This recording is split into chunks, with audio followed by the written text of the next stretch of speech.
He has been preaching about Ziggs for, since he was an LCK commentator. It's been absolutely forever, and he got very, very upset. And we have obviously got Daniel Ox Harrison here as well, knowing all of the Ziggs matchups very, very well himself, and so hoping that we don't have an opt-in to the Ziggs Azir matchup once again. But let's see what does happen, as two trees just going to be taken off the Rift. T1 not wanting to deal with those, and they're going to move to the blue side. So a little bit of a difference when it comes to what this draft is going to look like. And from now, kind of looks like the Tristana Corki might be back on the menu. I think so, and I think that Faker will opt into whichever APA doesn't pick, because I think they're fishing for a Sejuani pick. Now, TL reading this pretty well. The Ashe is banned away. It's one that has been so oppressive. Didn't see play in the last game because the Ziggs and the Zeri Ezreal trade bottom side was really more what the game was about. See what this final ban is going to be here for T1, taking away the Ivern,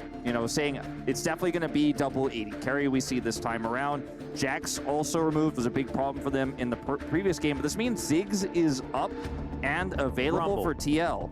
Rumble is also up, and I think that that is probably the thing that TL understands needs to be banned. Unless they have some crazy strategy against it, I think it's Sejuani Rumble that they're really struggling with. So maybe you ban something else, or you just get rid of that fiery guy on the top side, because the Fire Yordle is a crazy one. So T1 will get exactly what they want. Now, as I expected, the Sejuani pick is going to come through here first for T1. Umpty had a fantastic game on it in our previous set, but this does leave open a lot of options here for Team Liquid. Rather than just opting into the Ziggs versus potentially the Tristana, they are going to go for the Corki pick, a little bit more standard here. This will mean that Faker will be able to respond with his own Tristana. And, most of the time, I think a majority of us are leaning towards the Tristana being the stronger pick in this matchup. What jungle will be the answer is the question. They could pick up an AP jungler like the Zyra. That's still available here for Umpty. He loves the Lilia. Don't know if it really makes sense in this draft. Let's see what he's got in mind. Yeah, quite a few things left up on the table. They could also pick Tristana and Corki. Probably not, though. Yeah, that'd be a crazy one. They do play that Corki in the bot lane. Strats, exactly. And I don't usually feel good about it. Yeah, that's the Ezreal double Trinity Force. So this is like Power Spike City. I love it. Tristana obviously going to be locked away here by T1, but what else are they going to augment their composition with, Wolf? That's my question. That's a real good question. Might just be the Zeri to come through here for Guma when we play that game again. Could also take the Leona away, but I think the Zeri is just too strong here, and that is what they're going to grab. See if the Leona comes through, or is it just going to be a Ziggs hover? Yeah, Ziggs hover. I think the Leona is the best option here. It's kind of a no-brainer with how strong this duo is. We saw T1 play it previously. Obviously was circumvented by the lane swap last time around. And here's where things get a little bit more interesting, because the focus is now going towards a little bit more the top side of things for T1. See what the bans are going to be. Banning away the Gnar could indicate that we're going to trade for a Cassante ban again. We could see the Twisted Fate taken away. The Jax is already banned, however. See what the look is going to be here for TL. What their read is Gnar. Okay, probably that Cassante trade once more. One of those options, certainly a bunch of things that you can take away, and Zeus is just really good at Gnar, so you can just get rid of that. Mordekaiser to be removed. So maybe T1 with a little bit of another idea. Wanting to limit the amount of AP options as well is a decent idea, but I don't necessarily think that Mordekaiser is going to be the biggest thing that TL are looking for. See what this final ban is going to be, though, because I think you can pay a little bit of mind towards the bottom side of the map as well. With the Leona locked in, you're not worried about a Nautilus for this Zeri composition.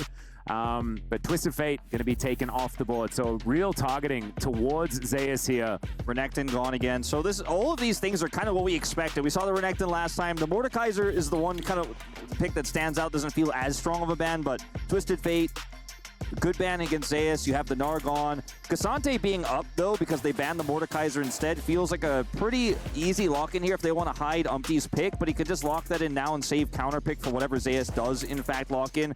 Probably the safer bet here. Zyra, I feel really strong in this draft here for TL, but they're not going to lock it in just yet. Going to swap over to the Cassante here. This one felt pretty obvious to me. We've seen Zeus play a lot of other ranged tops, like the Vayne, the Zeri into this pick. There's a bunch of options that you can play alongside a Sejuani really comfortably as well, like a Camille we've seen rip into a Cassante relatively and effectively. They're going to do it. As, yeah, the Zeri top lane is just happening once again. So there is the Braum Caitlyn to come out from T1. We've already seen this from G2. Hansama looked decent on it, even though they lost that game number 1. It is an oppressive lane. And Caitlyn, if you look up the stats for Gumayushi, they are pretty absurdly good. Yes. Carrier's Braum is something that we've been up and down upon, but we know that he can pilot this champion very, very well. And so now, face up is the T1 draft. I think triple AD carry once again. Brand, fantastic here. I don't really like the Lilia in this draft. I always think about Lilia when I think about an AP jungler R5 for Umpty, but it is going to be the Brand they lock in. Karthus, I think, is a little bit risky in this draft because there's so much explosive damage, so much 80 carry damage here for T1. Range, yeah. And the range is a big problem. The engage range with the Sejuani too. So Brand feels a lot safer and a lot more consistent damage. Now, my concern for TL will be, what does level 1 look like? How do T1 set up these lanes? Do they decide to lane swap? Will we see the Zeri get a massive edge over the Cassante? Because Brand, Cassante versus Zeri, Sejuani, yes, you don't have permafrost synergy there, but it can be a really finicky 2v2 there in the top side if not played correctly. Yes, you have a ton of damage output as the Brand, but if Zeus can whittle that health bar down before those fights happen, it's going to be really tough for Impact to play this one out. So I think this one's a big test for Impact. He played incredibly well. Game number 2, do or die here for T1. TL take this one. They are going straight towards the final here at EWC. And otherwise, they're heading towards game number 3 once again. The first time that TL has lost here in this tournament if they do lose here. Otherwise, they could make a clean sweep all the way through, as already CoreJJ in a bit of trouble, but Impact already ready and waiting. Carrier having to flash to get himself out of the way as Umpty moves on over. Let's see whether they can get any added damage down as the rocket jump going to get Faker out of dodge. And TL, yeah, they took a bit of damage, but they definitely answered back. They certainly did. Flash down for Carrier on this play. CoreJJ did use his Ignite. The health trade definitely favoring TL at the end of things. Faker is going to have to take a complete back. Should be able to get back to lane without any issue. However, and it was a little bit of a level 1 Braum shenanigans. They learned from Barrel. You know, their last domestic match didn't go so well when the concussive blows came through. But this time, TL were ready for it. They also had Impact in position. He's ready for the lane swap that TL are actually going to set up here. See Zeus on the top side. Not going to be laning into a Cassante right away here. This is quite a unique setup here for Team Liquid. They had an answer from the get-go, and this is one of the big question marks I had going into the second game was, will they just straight up lane it into the Caitlyn and struggle? Also struggling in the Zeri matchup? Of course not, because that would be terrible, and they've already showcased they know how to lane swap, and that's what we're going to be seeing here at level 1. Yeah, once again, dodging the bot lane matchup, and you can understand exactly why Impact trying to get into range of these minions. Zeus and Ona just going to be pairing up to try and clear out this jungle as quickly as possible. Impact needs to be a little careful.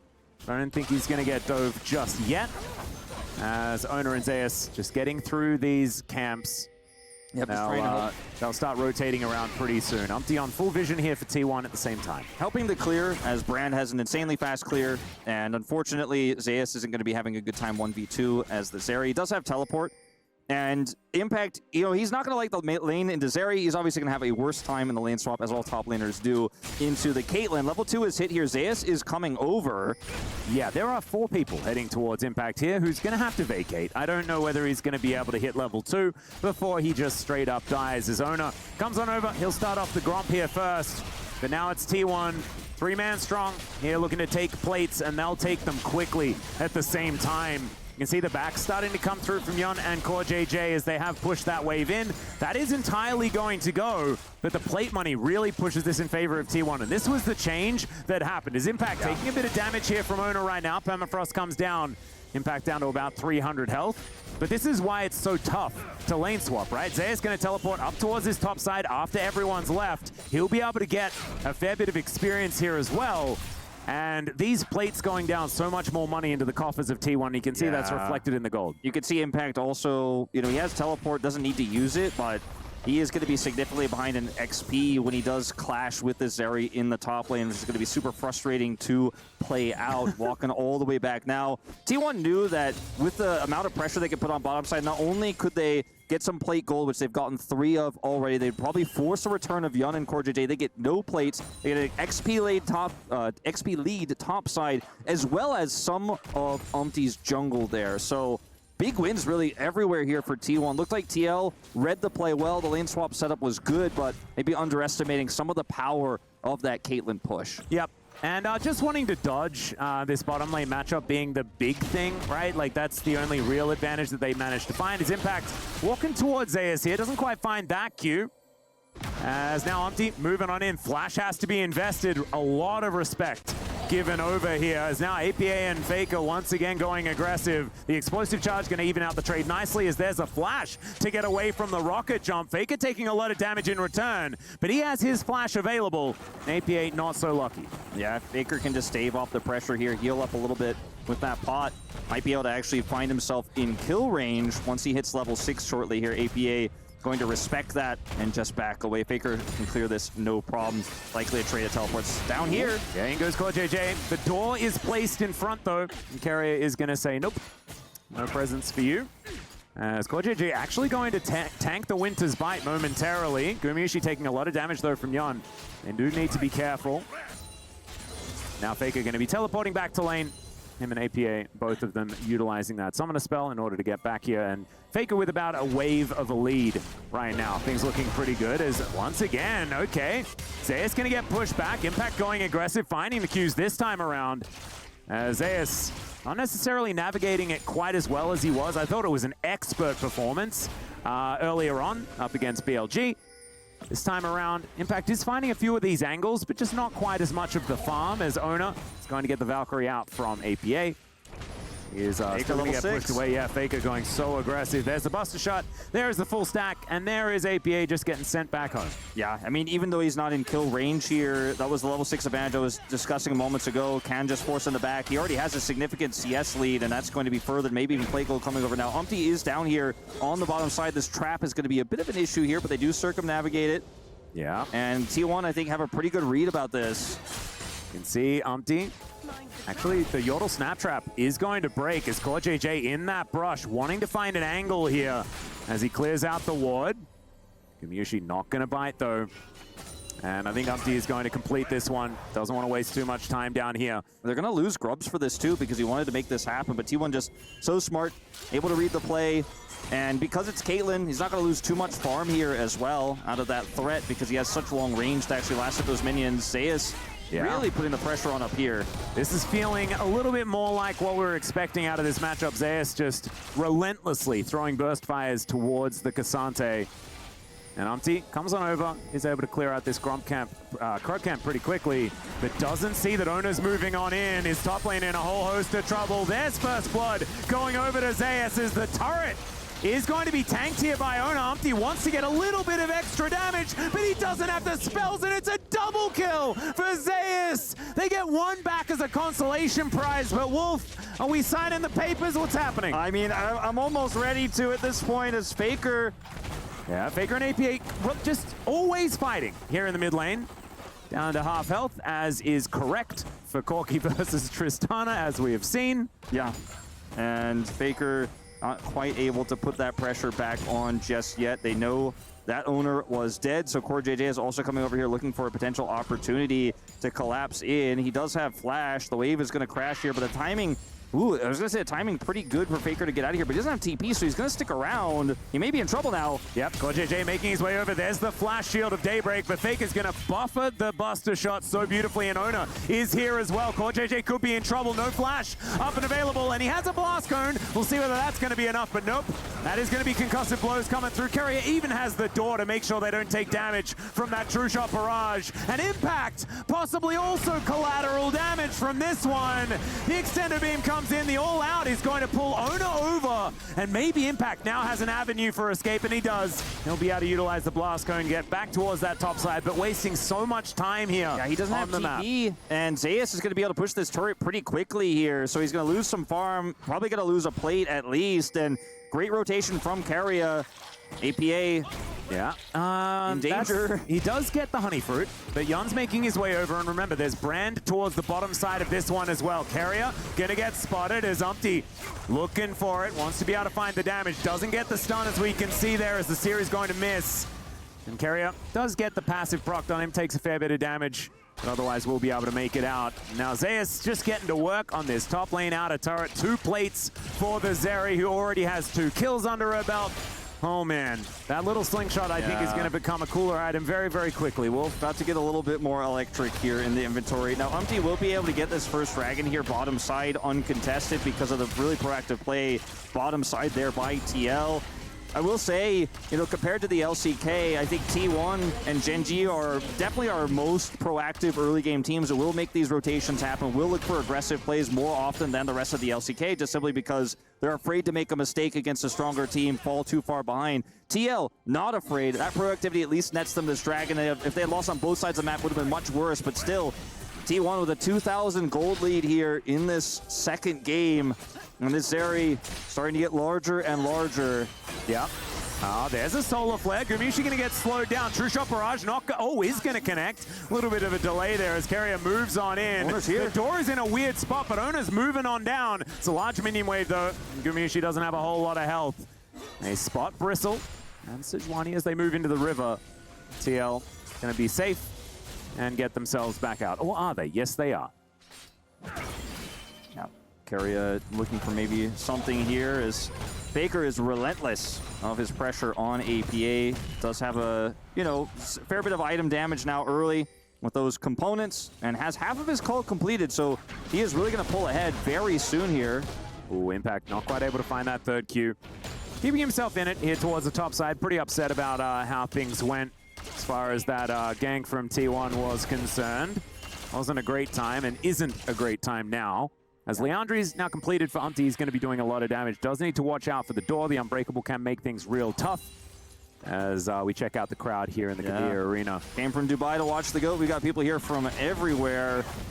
As this is looking like Grubs 2 T1 here. Might be able to get the full 6 already. Umpty nearby. I think TL needs to try and get at least one of these, but nope. That is going to be 5 taken here as Ona moves his way out. They'll accept a 5-for-1 trade as far as those Grubs are concerned. As now Yon fighting against Gumiushi here towards the bottom side. Guma looks to be absolutely fine with that situation, especially with Carrier just off to the side. Yan needs to be so careful. Ona here towards the top side as well. Everyone on TL is in so much trouble. That was a decent dodge there as Yan not going to walk in to the Glacial Fissure. True Shot Barrage looking to be traded as APA moves towards the bottom side. Yan is so low, and APA, he's just going to explode. Faker's in there, Carry's in there, and there is Core JJ trying to Hex Flash his way to safety. I don't think even the Eclipse can save him from this one, though, as Gumiushi almost dies to minions, but he's able to move himself out of the way, and Core JJ will, in fact, be all right. Yeah, a bit of a miscalculation here for TL. Core JJ staying mid there. Faker able to make the play happen with the TP bottom side. Zeus going to take this top side turret and deny some additional farm. T1 winning everywhere on this play. And Guma down on the bottom side. He's not quite able to get the kill with his ult, but still enough damage there. And this was just such a good read from T1, knowing that Leona is still mid. They can TP in, match the Corki here. There's a really cool moment as well here for Faker, where you see he realizes, he calculates, do I Buster Shot APA? No, I think I kill both of them. Goes for Yun instead with the flash, then kills APA, picks up so much money. 3 kills now on this Tristana, who also has 5 grubs. This is the magic number to wreck turrets in this mid game. Faker is going to be a menace in this second game. He already is, absolutely. And I feel like T1 have taken game number 1 personally here as Yun going to get pushed away. Zeus comes in, Yun's like, I thought their AD carry was a Caitlyn. He's not. Oh, well, he is. But it's also a Zeri coming from the top side of the map, and Core JJ once again finds himself underneath the turret with kind of nowhere to go. Winter's Bite is going to miss. More kills, more plates. Waiting for the minions, and I think this Leona is just going to go down. Solar Flare is a lot of extra value, and Zeus, he will die. 600 gold goes over to a Leona, but they'll lose their outer turret on this bottom side. It's almost arguable that this is a big win for Zeus as well. No one else is going to be able to get that shutdown gold going to Leona. Still relatively valuable gold. Of course, they get something back for it, but that's another turret, another plate. And T1 in full control right now. You can see Impact is pushing topside, is Shadow, but Yun's in trouble. Dear. Yun is just going to get prisoned and destroyed. Able to give a good old thumbs up before that one, is now TL looking to try and counteract the play. Let's see whether Impact can find anything. The all-out does go down onto Ona, as the ultimate from Carrier is pretty good there as well to keep them at bay. Impact is getting lower and lower as Gumayusi is firing shot after shot into the back of this Cassante. APA moving over though. Let's see whether this Corgi is going to be enough to be the difference maker. And the answer is probably not. Yeah, T1 just walk it off. And T1, they know too. I mean, this is a bit of a, it's a tough call to make for Impact, because if he stays topside, he gets an additional plate. He's able to maybe get some gold out of it, but he commits his TP. He won't get anything for it. Doesn't get the plates topside there, as now plates expire. And it's concussive blows and permafrost. And you're Cassante. Unfortunately, it's really tough to make that work with the TP coming through, even with those low health bars there for T1.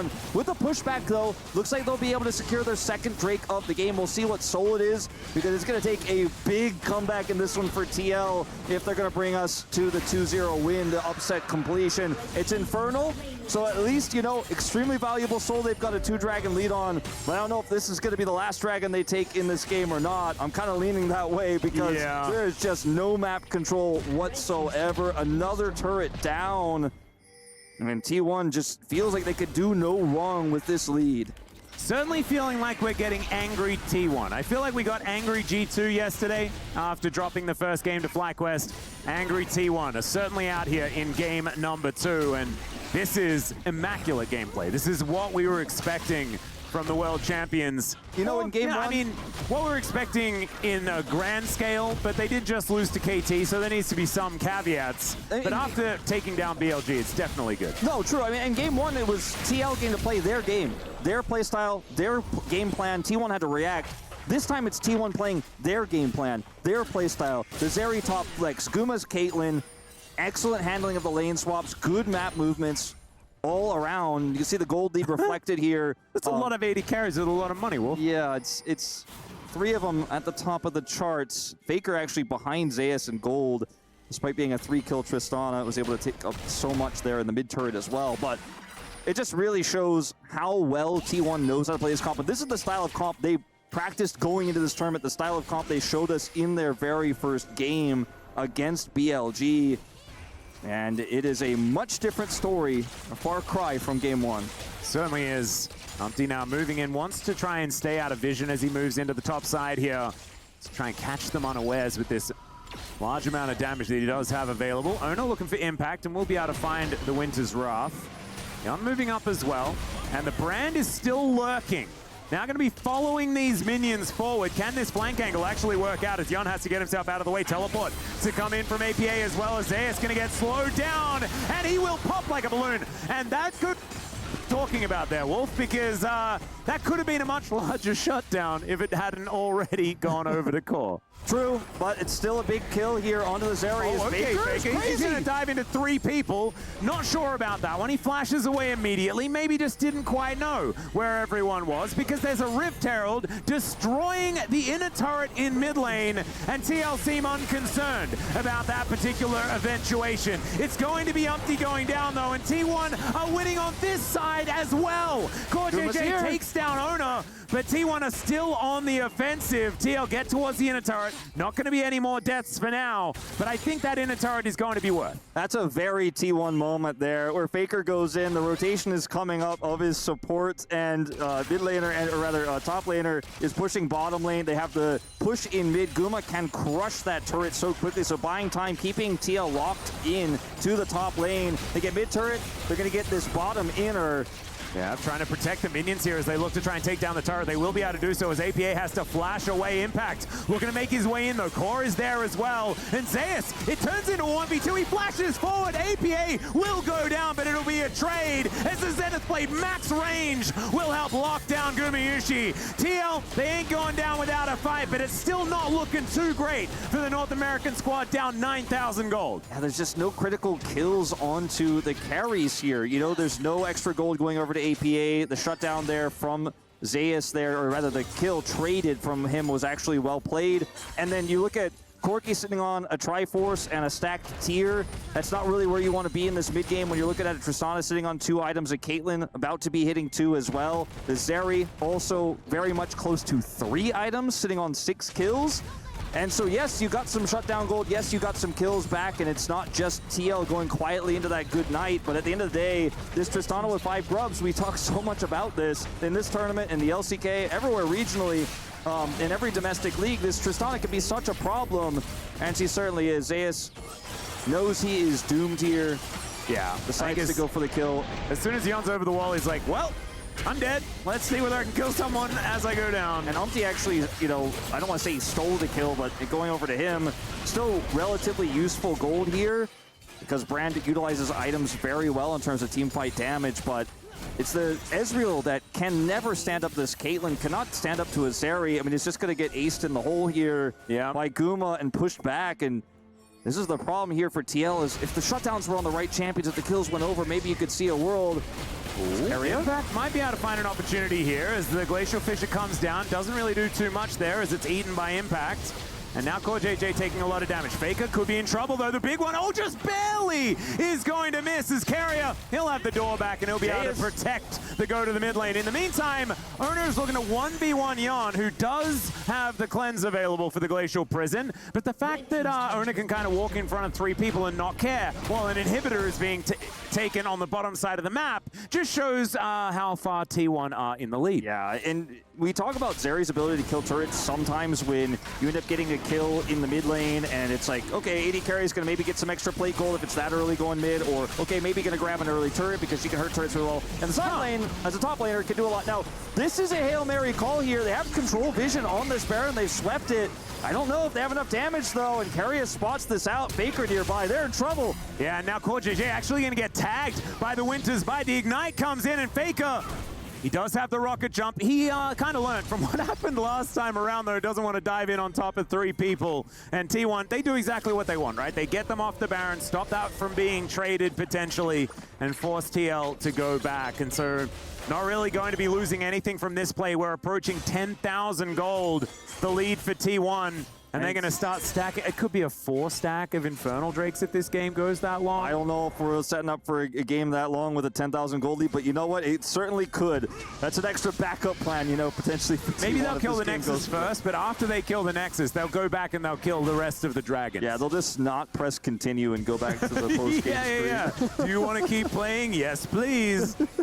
So we've all been in that situation, you know? You feel like you've got such a great run going that even though the game's kind of over, you want to play with those cool items that you've built. I want to play, T1 want to play endless on this one. Yeah, exactly. Well, this Baron, definitely, there's enough damage here for T1 to take this one out. Keria is just kind of holding the door metaphorically here in this choke point. They have also this Caitlyn trap.